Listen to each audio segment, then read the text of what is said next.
talk for a moment here about the Electoral College, because what's happening here, we've seen throughout social media the last few days, a lot of pushback against the Electoral College. People very angry that we have this instead of a direct democracy. And then the next step, openly calling for the people who are electors from the various states to say that they're not going to vote for Trump. And we saw the same thing as the leaders of the GOP were calling for the delegates from the states to not vote for Donald Trump at the GOP convention, openly calling for that, the leadership. And let me just say, right up front, it isn't going to work. It didn't work in the primary. It didn't work for the nomination of Donald Trump as president to call for faithless electors. And it isn't going to work for an even better reason at the national level. But let's talk about why the Electoral College is a good idea.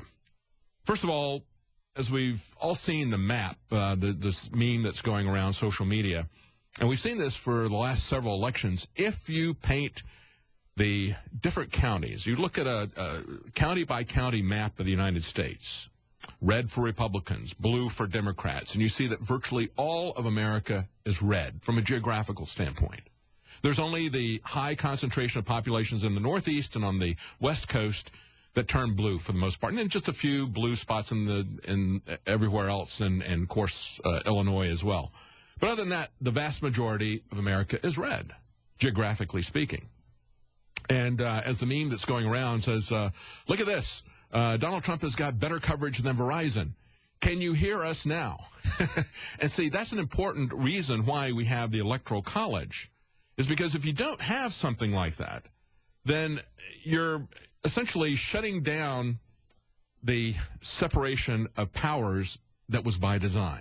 See, we were never intended to have a pyramid structure of centralized, concentrated power.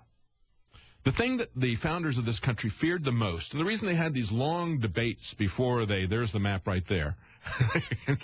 Internet wants you to know Trump has better coverage than Verizon. I think that's true, but they're going to question that. They're going to do a fact check on that to see if he does, so we'll see. But anyway, bottom line is, when you go back to the original debates over the Constitution, the Federalists versus the Anti-Federalists, what they were concerned about, the Anti-Federalists, was that it would all just consolidate over a period of time to Washington. When we look at this Electoral College thing, get the big picture first of all. Understand that the founders did not want a pyramid of power with the federal government at the top. That was the thing that they were most concerned not happen. Yet that is what has happened. And it has happened increasingly as we eviscerate the power of the states. Understand that it was 13 sovereign states that created the central government that we now call the federal government. They did it mainly for the purpose of self-defense. And understand that just as we've had all these other sovereign states create the United Nations, and I think that was a big mistake as well, that this whole thing could go down, that the United Nations could go down the same road. I've talked in the past about what I've seen in North Carolina, the county that I lived at, where they used to have jurisdictional boundaries, and in each one of these subsections of the county, you would elect an individual person. And so these areas, even the ones that didn't have a massive concentration of population, would still have a say in their government. And what the liberals did is they moved in from a university town into one corner of that county. They first changed the law to make all the electors in the county at large. Then they dominated everything. Think in the other direction. What if we were to have the United Nations, instead of each country having one vote, which is essentially what the Electoral College was set up to be, if instead of having each country have one vote, let's say that we did it as a direct democracy, China and India would run everything. Now, would you trust China to accurately report their vote totals if it was simply a pure population instance? Do you support them to run honest elections? No.